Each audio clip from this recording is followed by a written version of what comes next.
Welcome to Neu Perspectives Podcast, where we explore all aspects of life from conscious awareness, philosophies, life experiences, and the roles we play in life, including spouse, parent, family member.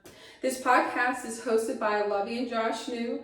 We are an interracial couple, and we address the issues that affect this journey we call life. We want to provide unconventional perspectives to promote a new way of thinking and inspire hope. This is a continuation from our series of spirituality and religion. Please listen to part 1 where we discuss whether you can believe in more than one religion. I want to introduce myself again. I'm Lovie Neu, joined by my husband, Joshua Neu. All right, let's get started with our second question. Josh, are spirituality and religion mutually exclusive, or are they considered one and the same? How does conscious awareness fit in? Great question. So I would say that no, they're not mutually exclusive. Okay. If anything, I would say that they're complementary. And the big thing to me is it comes back to intentions, right? Just because you're religious does not mean that you're spiritual. And just because you're spiritual does not mean that you're religious. However, they don't exclude one another. If you are religious, then you can't be spiritual and vice versa. But again, it comes back, in my opinion, to intentions. Many people, you know this, right? Many people go to church on Sunday and act a fool the other 6 days of the week. Right. And so it's more of an act or just a habit and formality. Formality. That's a great word, right? And it's not genuine necessarily. And I'm not saying it's everybody. I really don't feel that way. But we all can look at people and say we've seen that before. Absolutely. And there's people that go to church and they don't really have that spiritual side. So I don't think that they are one and the same. I do see them as being different. I just don't see them being mutually exclusive. And again, they're more complementary of one another. And so it's why, to me, it goes back to your intentions and how you intend to live your life in relation to your family and other people and so forth. To me, the big difference is, when I think about it, with spirituality, in my opinion, is more of that inner understanding, the inner connectedness of yourself and how it connects to the world around you, nature, those that you love, and those sorts of things. And it really is an inner experience. Whereas I feel like religion is more of an outer experience. Okay, yeah. We go to church with tons of other people. I mean, our church, we've gone to for a while, there's like 10,000 people there on a Sunday. So it's something that we all, we call it communion and community, and we do small groups and all those sorts of things. So it's not an inner journey, it's an outwardly type of journey, and something you experience with others and you share with others. And not to say there's anything wrong with it, it's just that's where I see some of the differences being. And the other thing that I feel is that, religion, again, like we kind of discussed, if you go back and listen to our previous episode, is that religion tends to be somewhat rooted in fear, the fear of God. Yes, I right? love that. And spirituality, in my opinion, once again, is that it's more deeply rooted in love. So it's one of these concepts of fear versus love. And there's not to say there's not a place for the fear of God and the fear in religion, because it does have its place.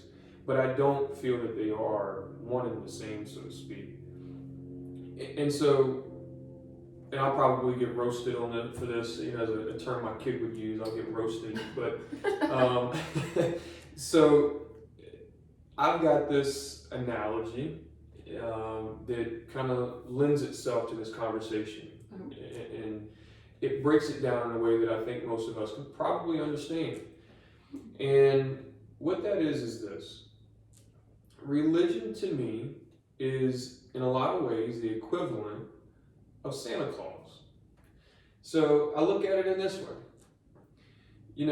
when we're kids, or even our own children, Right. when you're a child, you don't know how to go about the world. You don't know how to navigate the world. You don't know how to behave. You don't know that you shouldn't bite your brother or your sister or the kid at daycare, for God's sakes.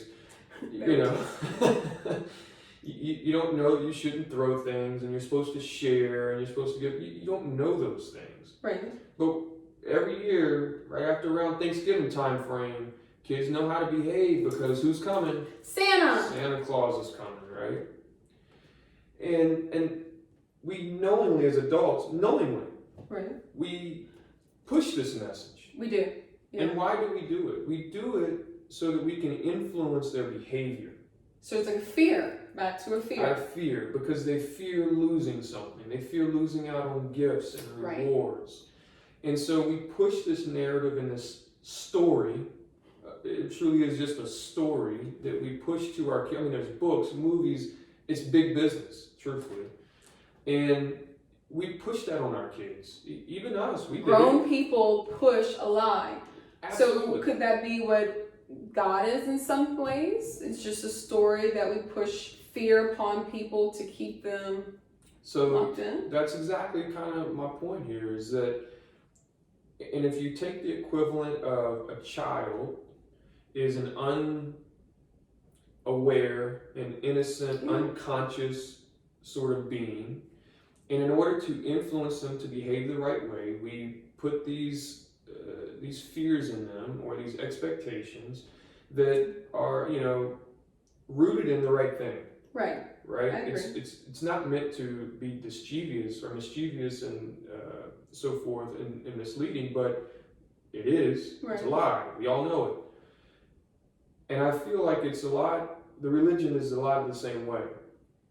As children and as adults who haven't become more consciously aware of their own actions, behaviors, and patterns, religion is at least a way to kind of influence you to do the right things out of fear. Yes. Fear of being damned to hell, fear of not making it to heaven, fear of getting to the pearly gates and reading your list of grievances and damning you to the gates of fire or the depths of hell. And I see it as much the same, that's the analogy for me, is that, but here's the one thing, is at some point we eventually stop telling our kids that Santa Claus is real. Yeah. We stop because we know it's a lie. They have grown up to the point and matured enough to know how to behave. They don't have to be bribed anymore with the gifts from Santa Claus. Right. And so, much in the same way, I feel like adults could mature out of this understanding that there's gonna, the same way we know there's no fat man going to come hauling down my chimney with a bunch of gifts and reindeer on the roof. Right. Maybe there's not going to be this second coming of Christ to the world to judge all people and walk on water and all these sorts of stories. I feel like they were maybe more just parables.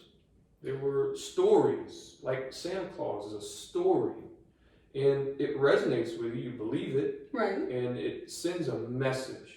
And that's kind of the whole point of a parable, is it sends a message. It's an analogy for the right way to behave. And that's the way that I see religion played out. And spirituality it's not based on any stories. It's based on, once again, your inner understanding and inner experience of life and how you are connected to all things and all beings. So I just see religion as that vehicle. Right. The same way Santa Claus is the vehicle to a more mature understanding and moral awakening. So the other thing is that you go back to the whole Santa Claus analogy. Who all along was providing these gifts? Your parents, your family, those close to you. Not some, and it's almost disrespectful to your parents and your family to believe some, fat man's going to come in a suit's going to bring you all this stuff when they're the ones working and they don't get the respect and the honor for it. And so I kind of see it the same way, is that religion is not where heaven is. Okay. Heaven's right here. It's your family who give you heaven each and every day, right here in your own home. Stop looking out there for it. Heaven's here. Heaven is your family. The connectedness of having them next to you and sharing the love and genuine affection and acceptance of one another. That's heaven. It's right here. And it's accessible to each and every one of us every single day. If we just choose to cultivate it, acknowledge it, and live in that fact. Right. So again, I may get roasted for that analogy and that perspective, but this is why we call it the Neu Perspectives Podcast, right? Giving you some new perspectives. You don't have to agree with them. Right. They're just my opinion. And so the other thing that bothers me in a good sense about religion, kind of, I won't say scares me, that's not a good word, but that I feel is a big component of religion, is different than spirituality, is that religion is a big business. Yes. There's a lot of money in religion. Yep. And, just the same way that Santa Claus and Christmas was initially created in the honor of Christ, the birth of Jesus Christ. Right. I don't believe that that's what Walmart thinks. Oh, your kids don't either. No, it's not about Christ and it's not based in Christian understanding, really. It's built around business. Yeah. And I feel like, but the message and the reason how we push and guilt people into it is the religious, foundation and background to it. And I feel like this is no different with church in a lot of senses. And I'm going to say this, it's not every church. I don't think that. I don't think every church is out to get every greedy dollar they can. Oh, but have you ever been to a service where they didn't ask for money? You hit the nail on the head. There's not one service, whether it be on TV, whether it be in person, whether it be Catholic, whether it be non-denominational, Episcopalian, it does not matter the religion. They're going to ask for tithes and offerings, right? And it's in the Bible, and that's exactly what they do. Is because it's in the Bible, it must be true, and you must follow that. I don't like to look at or think of religion as being a business. Spirituality is not, for all intents and purposes, a business, in my opinion. Don't get me wrong. There's many spirituality books and shows, and there's people that make money off spirituality. Yeah. But when I go meditate and I get in line with my own spirit, I don't then have to provide a donation, right? I can be spiritual without having to give away everything. Not everything is being dramatic, but without giving away my things. And the other part is, who knows if it's really going to the right places and the right people and the right, so that always makes me a bit skeptical of the church. So you're telling me the nice bins the priest is rolling in or the deacons rolling, the God didn't want him to have it? I feel like maybe. Oh. No, I don't. But I'm just saying. No, well, it's a good point because there was. They have jets. I don't have a jet. That's exactly it. And I forget the pastor's name or what have you. Some TV mega church pastor that was buying jets, and Jesus needed me to have these to go spread the message, and I just, that seems a bit excessive to me. It does. You know what I mean? And how did you accumulate enough money to do that? How did you in your mind truly justify buying that?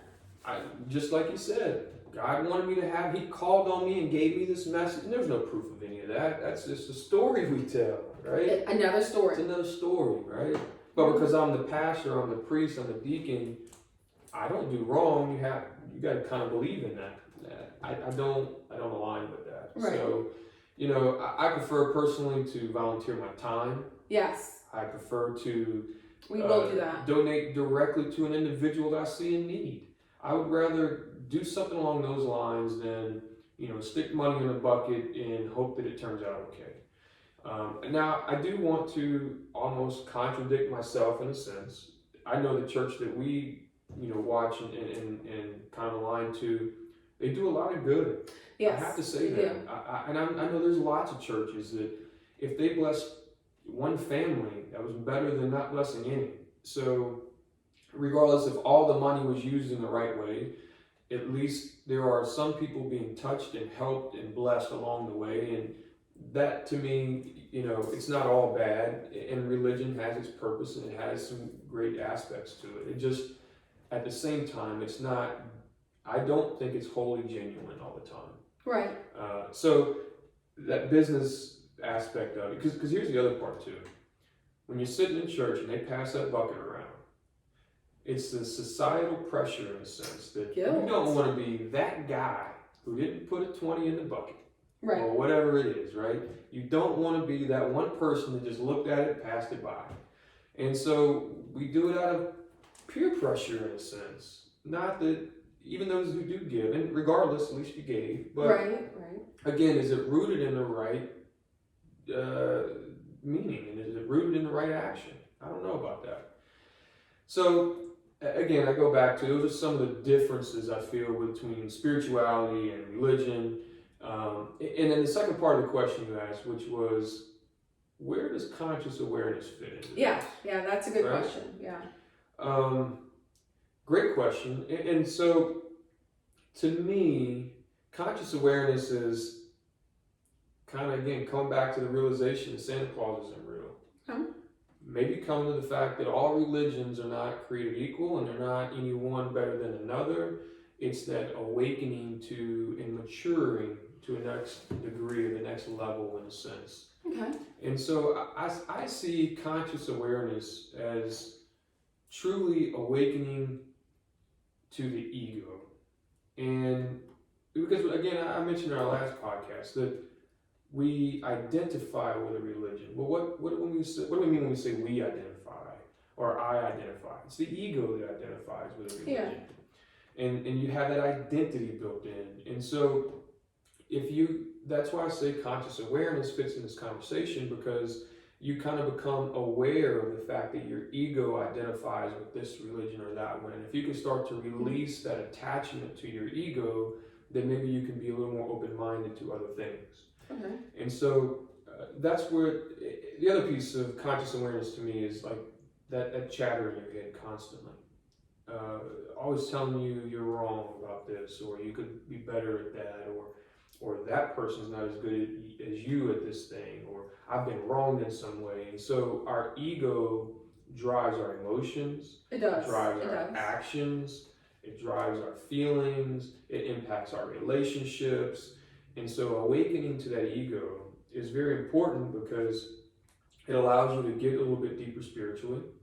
It allows you to see things a little bit more clearly than what you have previously. And it allows you to then also maybe start to have a little bit of control over your ego. Yeah. Right? And then now I can influence my behavior and my emotions versus letting my ego do that.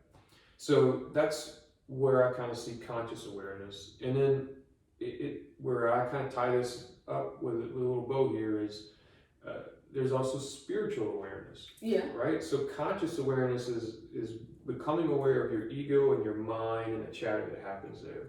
Spiritual awareness to me is becoming aware of your spirit, your inner being, your heart. Mm-hmm.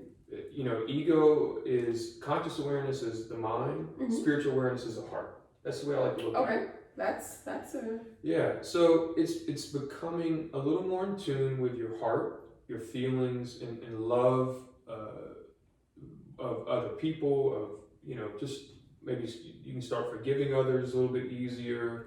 You can be a little more understanding of others. And so I look at it that way. It's just becoming more conscious of the spirit and the heart within us. And the ego, like we mentioned, likes to kind of separate itself, right? And say, and isolate itself.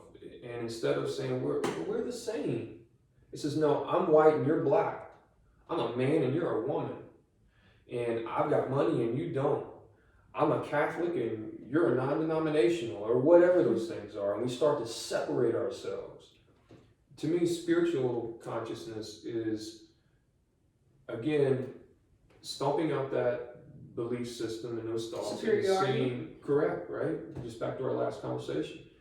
And this is more, the heart is more about unifying, love, Yeah. We come to unity. We see instead of seeing the differences in one another, we start to see the sameness and the oneness in each other. And that I become conscious that just the same way I have a heart and I have feelings, so do you. And so does the beggar on the street and the homeless person. And so does every person at church or every person I meet in my life and my journey that I want to separate myself from and identify myself as being better or different.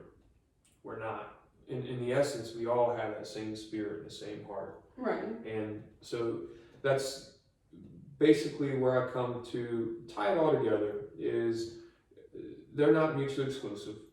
They are not, in my opinion. Again, they're complementary of one another. And where it really kind of brings it all to the surface in this, as we mature and grow older, is that we become spiritually conscious and aware. Right. And so that's my thoughts on it. But now I'd like to kind of turn it around to you. So before we jump into that, I really always talk about in our household, adults or adults, however you want to say it out there, we are overgrown children, okay? Yes. And you can see it in the things we get mad about and the things we don't have. And yes, it's a little bit of it, not a little bit, it's a lot of your ego coming out as an overgrown child. It's that notion of keeping up with the Joneses, right? We're grown people, yet we're still comparing ourselves to what we don't have and what Tom and Harry have that we don't have, right? So with that being said, you were talking about Santa Claus, which I love this analogy. We definitely have broken that curse in our home, and we'll absolutely do a topic on how to break the spiritual guilt of Christmas. Does that make sense?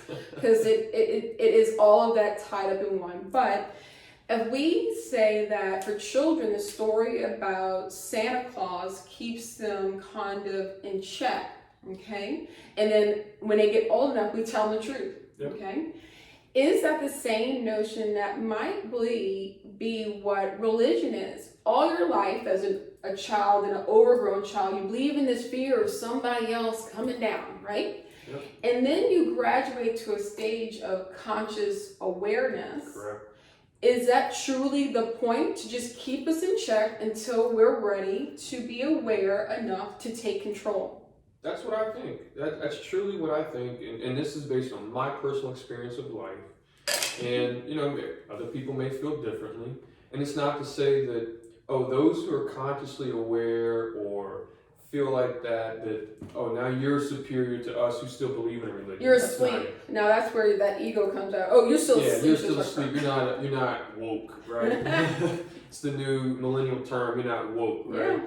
Yeah. And look, I can sit here and say that. Maybe I'm not awake. Maybe I'm not following the right way. It's just how I choose to follow and lead my life. Yeah. Those are my opinions and my thoughts on how it is. Doesn't necessarily mean that it's the ultimate answer to everything. Right. But I do see it that way. I do think that those who are still you're asleep because you follow religion, but if you are just so intent that is the one way and the only way, and I have to follow to the letter of the law every time, or else I am, doomed to hell. I do feel like you're a little bit asleep. Right. And it doesn't make someone who's more consciously aware better, but I do feel that once you become consciously aware, it is, like you said, is kind of like finding out Santa Claus isn't real. And that's the whole point. And I mentioned in our last podcast, religion is meant to be a vehicle and a bridge to get you to your own conscious maturity. So I absolutely love this conversation because I didn't have that notion of graduating to conscious awareness as another level. And there may be another level to conscious awareness. So I mean, this is why I love having these talks. We don't talk about what we write or believe. So you may see some things that are repetition because we are a married couple and we do have some of the same views. But I love the notion that you can take some of the analogies. His Christmas story about Santa Claus, he's been saying for years, okay? And so I love it because it does make sense and it is a realization. However, we used it forever. I will tell you, we have a 13, a 7, and an 8-year-old. And I finally came to realization one day when I asked my kids, and this is just a side note, what is Christmas about? Now, with this being said, they have gone to church. We have taken them to non-denominational as well as Catholic church. So, and I actually still at this time, right now in my life, I go back and forth between them both because they all have different aspects that definitely touch on some deep parts of our lives that we take off from school for. We celebrate every year and they're true holidays. And I feel like I would be doing a disservice to them if I didn't tell them the truth. With that being said, parents, tell your kids the truth about Christmas. So I want to say Eve, our oldest, we probably told her around 10-ish, 9 or 10. Something like that, yeah. So with that being said, we have a 7-year-old right now. She already knows. And that came to the point, and I'll tell you why. I asked them, do you know why we celebrate Christmas? And they were like, we don't know because Santa Claus said so. And every one of them said this, even after going to church and hearing the story of Jesus. I think I lost it and said, we're not doing this anymore. We're not celebrating the birth of Christ and wrapping it all around a bow of this Santa Claus or Saint Nick. It was ridiculous. And so I asked them, I said, the reason why the 3 wise men gave Jesus gifts when he was born. Yeah. And that's where the presents come from. So that's where I think commercialization, I think society, I think your own spiritual guilt gets to you that you got to give. And the craziest thing, if you look this up, people become so depressed during the holidays. You would think it'd be the exact opposite, that you have something to look forward to celebrate the birth of Jesus Christ, spending time with your family. But people are depressed because they can't afford to keep up with the Joneses, buying every single toy their kid wants, or going above and beyond for the Christmas celebration. I'll tell you, and I'm being honest, I love Christmas, I love Thanksgiving, I love Easter. It is taxing on the body to get up and cook and clean and decorate and be no. Yep. I'm being honest from my heart. Y'all can definitely stop listening to me if you disagree. But it takes the joy out of what you're really supposed to be doing because you have to prepare weeks sometimes to days and hours. So I'll get back on the topic, but that was one of my points that I just wanted to bring up. Go ahead. Yeah, so I mean, that was, my answer to the question. And I just wanted to kind of turn it back around to you and ask you, Lovie, do you feel that spirituality and religion are mutually exclusive, or do you think that they're maybe just one and the same thing? And how do you feel like conscious awareness fits into that equation? So as I was preparing for this, I do like to research a lot of things, and there's a couple of people throughout this podcast I'll refer to in future podcasts because I'm a little bit of a nerd and I like people to know that some of my thoughts aren't just these far-fetched, crazy ideas. Or maybe there's other crazy people just like me. I don't know. Just new perspectives. Exactly. So with that being said, I ran across an author named Melanie Evans. Okay. And she kind of worded things very clearly and concise for this answer. But I'm going to give you the gist of it from the beginning. Yes, I believe that they are mutually exclusive. And one of the things that you have pointed out was you said that religion is dealing without yourself, and then spirituality is dealing within yourself. So that's why I go, it's more of an inside searching versus by outside rules. You set your rules within, so that's why I said they're separate.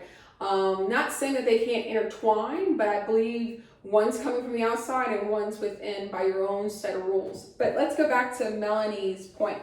She said in the religious view, which you said in your discussion was more of fear, okay? And I want you to keep that notion in your mind that there's fear that's about religion in that sense. And she states, religion would have us believe that we're irrational and that if we were left alone to our own devices, we would automatically do wrong. That's not true. That's where I feel like people dump on religion and hang their hat on.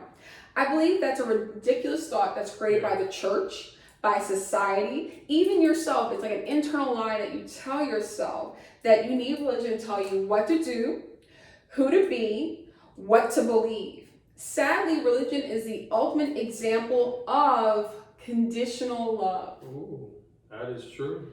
So think about that, which then equates to control, which is the exact opposite of the truth of our souls, which is to be free and unconditionally love and be limitless. So it's a hypocrisy. There's limitations is not acceptable by man, religion, because it's fear tactics such as guilt, shame, damnation to exercise control over you. You're going to give that money. You're going to donate out of guilt. Right. You're going to show up every Sunday or you feel shamed. I think that's not necessary, which is one of my points when I speak about Catholicism as a child. We believed in the story of Santa Claus, which my husband just talked about. It became fear that the fat man's not going to come down in the red suit and give us the presents that we deserve. Like, so I'm going to be good for a whole 2 weeks out of 365. That's insanity. That doesn't make sense, It's right? like going to church, but then the other 6 days, Sunday is your holy day, but the other 6 days you're twerking in the club, Hey, do what you gotta do, pay that rent now. And I'm just messing. My point is, most religions exercise superiority. And that was what I said when you were speaking about it, because I'm better than you because I read the Bible, I can regurgitate to you verbatim, so I am the way. That's true. Am right. I think that's hypocrisy. I think it's narcissism, to be honest. This creates a fear and inner emptiness that has been responsible for destructions within individuals and relationships, especially amongst races and religions. We have fought over this notion. We have killed over this notion. And then there's the spiritual view, which is within, right? The truth is, any individual can work on spiritual self-development. And this is what I love, is that you take responsibility and onus of your actions, of your flaws. And that is the language that speaks to your soul. I love that line. Let me say it again. Any individual who works on spiritual self-development takes responsibility for their life.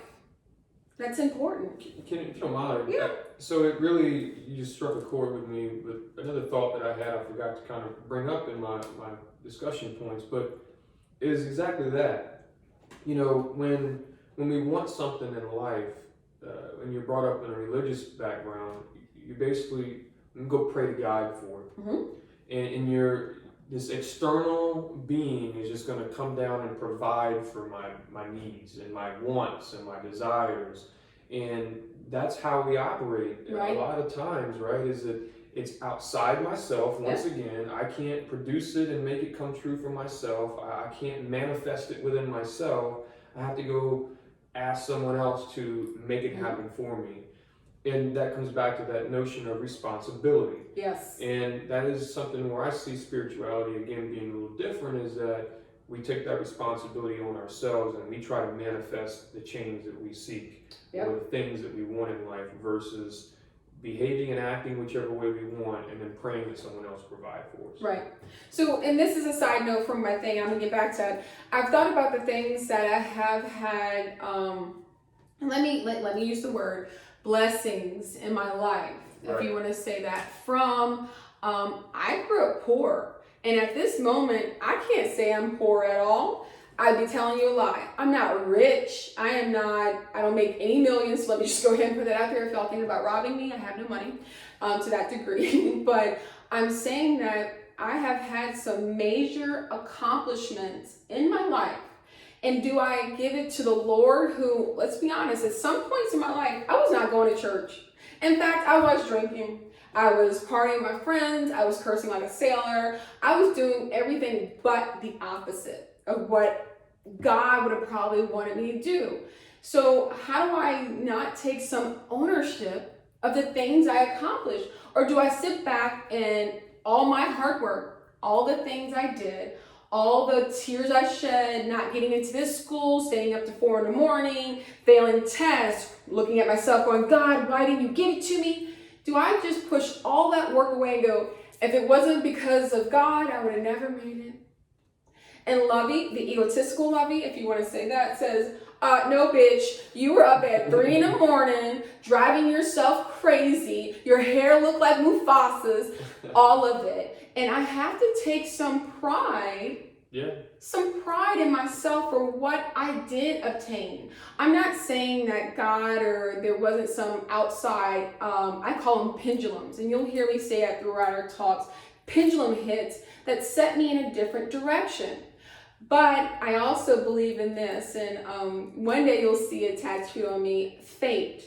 I believe in fate. I believe some things were going to happen regardless of what you no tried. matter how much you prayed or didn't. Correct. And I'll tell you this, it's just an honest thing about myself. I was in CRNA school. I'm a very smart person. It wasn't the path I was supposed to take. But right now where I sit, do I cry about the spilt milk? No. You can't. You can't. Here's another thing. That when we do well or something good happens, that's generally how we respond is, God provided for me. But when it doesn't go well, even right now in this time we're in of COVID-19 and coronavirus, do we put all of the bad stuff in God's hands too? And say, well, if you're responsible for all the good, you got to be responsible for the bad too. But people don't do that. I agree. We give up the credit of what we've accomplished ourselves to God, yet man takes on the blame for everything that goes wrong. I feel like it's got to, once again, we pick and choose, but we don't acknowledge that we pick and choose what we believe, how we exercise faith and how we don't.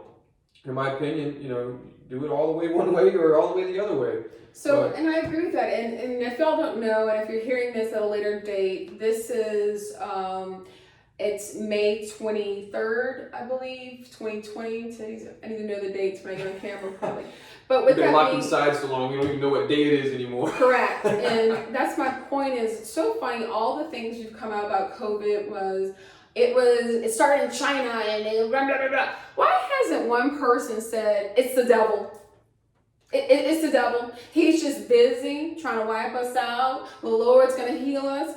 That's another thing. I haven't heard people in a religious church going, God's going to stop this. Why are we staying at home? The Lord will protect you. If you are part of the chosen one, you will be protected. No, we're now looking at ourselves. We're putting the responsibility back on We're not just leaving it to someone else's responsibility. So these are things that I go, it's kind of hypocrisy that we put so much faith and trust and hope when things are positive, but then we don't go, well, why is God punishing us? What do we do as people to get this wrath? And I do call it a wrath. This is monumental. This is going in the yearbooks. It's one in my yearbook. We tell our kids, none of our parents or in the history of our own lives, and I'll tell you, I've only been on this earth 38 years, that we've ever had to be quarantined. I've been through hurricanes, Hurricane Katrina in Louisiana. That was horrific. It was terrible. That's one of the reasons I don't live there anymore. A pendulum hit. I was like, you know what? Thanks but no thanks. Don't have to live through that. It was horrid. But where do you go? Why is God doing this? Why didn't people just fall to their knees in the streets and just pray? Well, furthermore, even if you do acknowledge that, because I think if you do, and God has done this, you look over, look in Genesis and the first books of the Bible, lots of, the 40 days and 40 nights, the great flood and so forth, was meant to wipe most of everything out and restart again fresh and on the right path. And this could just be another instance of that if you look at it in that way. But the same way we sit and again thank God and so forth when things go right in our life, we then don't turn around and say, well, it's okay. This is God's way. Yeah. He's making the earth better for people. We sit here and the devil's doing it and this and that. Blame it on everything else, but where the credit goes to, if you want to give it credit now, and as well as don't see it as a negative thing then. If you believe in God being all-knowing, all-powerful, the right way, And this is his decision, if you will, is that this is the way to help the earth and help mankind in the greater scheme of time, then we shouldn't be so upset. Right. We should be thankful that God has taken these steps, but we're not. And so that goes back again. We believe in religion and faith when it fits us. That's what Which it is back to my point in my earlier discussion in the last podcast, which is you should take everything and let it fit what aligns with you. Yeah. Don't have to follow to the doctrine, because we don't anyway. Yeah. So it's silly to sit here and look down upon others who don't follow it to the letter, because neither does anybody else. So let me get back to this. And in spirituality, we said that it holds you accountable. Mm-hmm. If we're at one with ourselves, we are complete. And at one with the world, there's no need to take harm, control, pillage, or rob. So that's putting back the onus on yourself. When we learn about the God within, we know ourselves as beautiful, loving, and divine beings. We acknowledge ourselves as a miracle, shameless in love, and then we embrace each other. As people, we are perfectly flawed, but have the chance to change our own course whenever we become conscious of it. So at this very moment when you awake or awoke in, that's the moment you can move to a whole nother level, be the person that you want to be spiritually by your own set of rules. We lose guilt.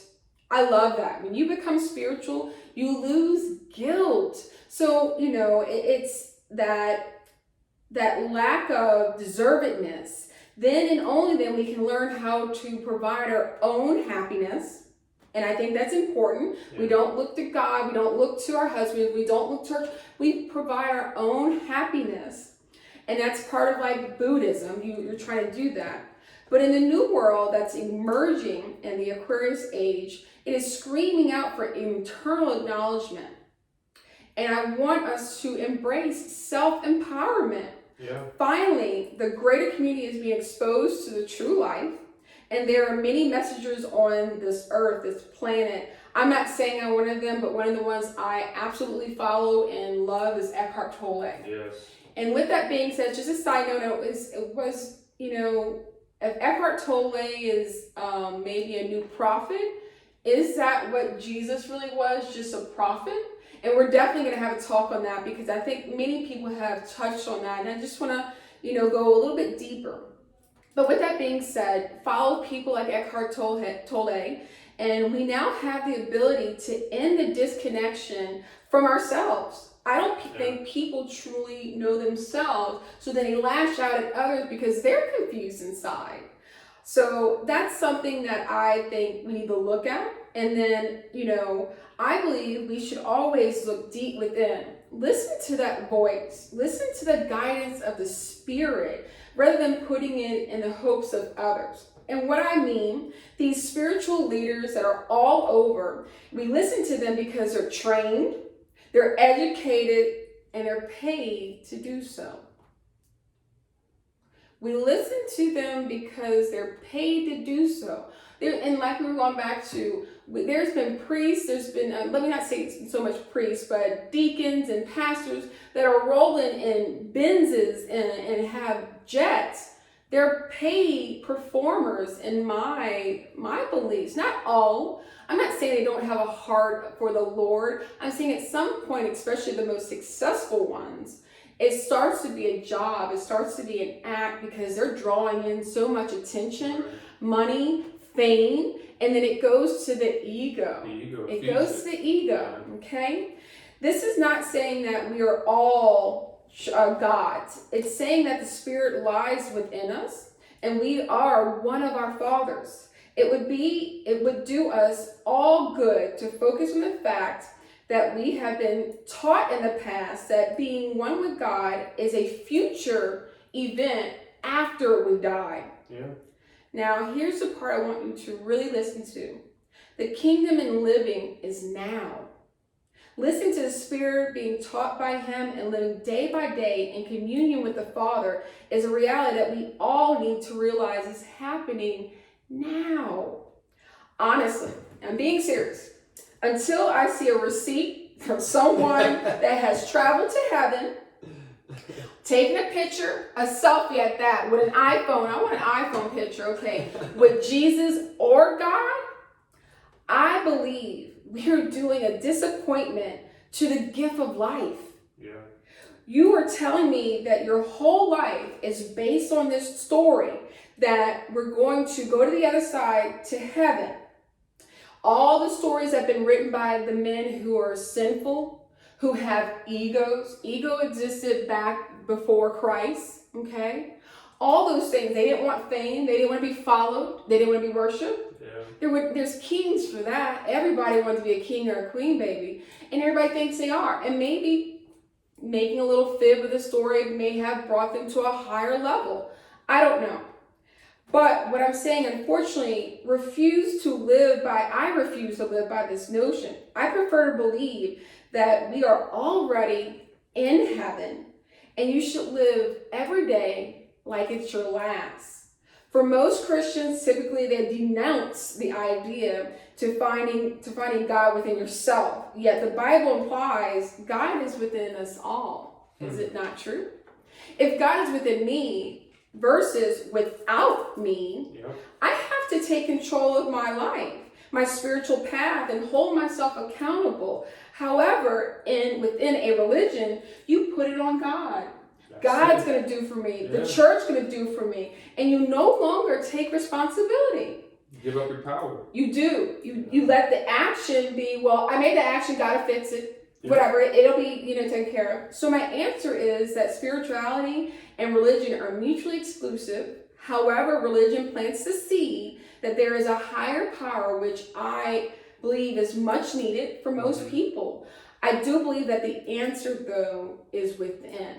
So with that being said, how does conscious awareness fit into that? Before I go into that, I just want to break up the word conscious and awareness. Both words kind of mean the same, but they differ semantically, and there is a difference between them.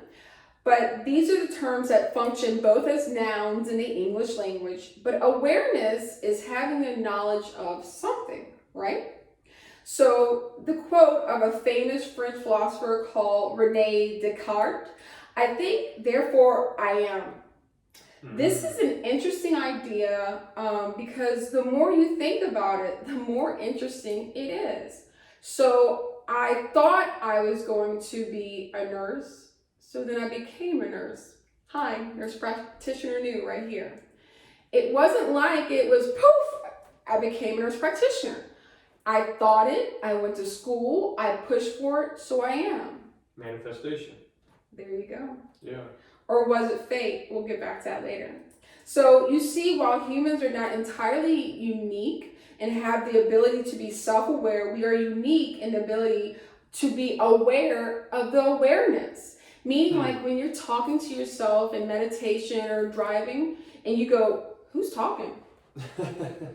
Does anybody else hear it? And no one else hears it, but you're now aware of that ego. Yeah. You're now aware there's some higher being somewhere within you to contemplate this thought and to have the awareness to know that you can hear the thought as it is. So I think that human mind it's a pretty fascinating thing, and many psychologists have absolutely researched this for years, of conscious awareness, or the things that we are aware of being of. So with that being said, conscious awareness to me is more like a philosophy. It's a way of thinking. It is being aware of the ego. And Eckhart Tolle absolutely explains the ego and breaks it down to such a minute level, to such a high level, it almost slaps you in the face and you're like, that is absolutely the truth. It doesn't have to be translated. It doesn't. It's clearly there. He doesn't, if his ego's coming out of his book, he's in well control of his ego, which is great. It's being aware of the voice in your head. It's aware of the higher level within yourself.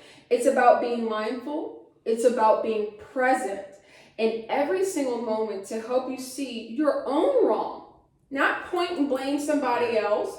It's to try to correct your faults, your flaws that we have, as well as it helps you forgive people for their uncontrollable, egotistical moments. Let me say that. Yeah. It helps you seeing yourself that you have an ego, and if you have an ego, you have to assume the person or friend or husband or sister has an ego too, and they do. And just like myself, I'm going to go ahead and say it, I have my uncontrollable, egotistical moments. However, it is our job and our truth to regulate, to censor. Think about it. You've never been at work where someone's aggravated you for something 3 or 4 times and you're just flustered. Mm-hmm. Ego comes out and says, you know what, send his ass that goddamn email so he can get out your face. As soon as you hit enter, you're like, oh, that's not what I should have did. But in the moment, ego took over and said, I'm aggravated, I'm tired, so you're going to get it. Everyone has had those moments. It's like getting in a fight with your loved one. Tell me this didn't happen. Yeah. And you hit below the belt. And you go, I shouldn't have said that. Yeah, you're right. But your ego's so in charge, you're so in the moment, you kind of like, it's uncontrollable. But spirituality, Buddhism gives us the roadblocks. It gives us the ability to take those moments and come back later and say, I was wrong, or I can do better, or you know what, I got to get that part of my ego in check because it's not beneficial. So it's like that ego can almost be like that bad side versus evil, but or versus good. However, I believe we're all innately good, and you have the power to change those bad sides of yourself. You don't have to be like, well, I'm damned. Well, you know, the thing I try to follow truthfully just within myself, and we teach our kids the same, which is my goal is not to be better than my neighbor across the street. Yes. It's not to be better than you. My goal is not, and for my kids, don't try to be better than your sister. Yeah. The only person that you should be comparing yourself to is yourself. Yes. Your old self, right? So the only comparison I try to make is I want to be better today than I was just yesterday. And if you make those minor changes and those minor improvements in your life, it doesn't have to be these great grand changes, but those minor improvements to be just a little bit better today than I was yesterday. Yeah. Over time, you're going to always move the needle closer to being a good and forthright person. Absolutely, I agree with that. So let me tie up here. So if I said that I practice Buddhism and yoga, which are ways of life and how you see things, that I must be consciously aware to truly practice Buddhism and yoga. I have to be aware, I have to be conscious to incorporate those rules, and let me take that back, those guidances, because I hardly believe that they are more guidances than rules. I have to be conscious enough and aware of myself to see the pattern that I'm doing. There are no rules in these philosophies. There are only guidelines and references of living the way you want in life. So I see conscious awareness. That's how I see conscious awareness tying into religion and spirituality. So more hardly, I think it ties in with consciousness and spirituality than consciousness with religion. I think in religion, you're still asleep. I think we're robotic, we're ritualistic, we're following without ourselves versus looking within ourselves and following what resonates, which is a great word, what resonates with your soul, with your ego, with where you want to go. So, do you have anything to add? No, I really don't. I think this is a great conversation. I really, thank you once again for very insightful perspectives. Yeah. And again, we didn't rehearse these. We didn't even discuss our different viewpoints here, which is, we want to be genuine when we have these conversations, and they're our own thoughts because they're, again, we both have our own perspectives on things, and they're not always going to align. In some ways they will, but I just want to thank you again for bringing your perspectives to the table and enlightening me. And I want to thank all of you for joining us as well. Really appreciate the enlightening moments. Yeah. And again, great job. I think this was very insightful. Thank you for everyone that's listening out there. Please follow us on IG at Neu Perspectives with an S podcast.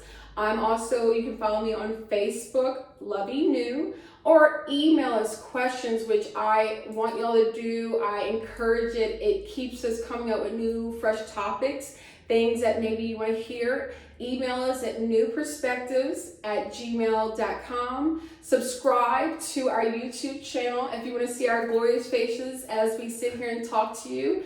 And that channel handle is Neu Perspectives. And I hope you have a wonderful day. Joining us, thanks for listening to our Neu Perspectives as we inspire hope and ignite the love for life. Bye, everybody. Bye.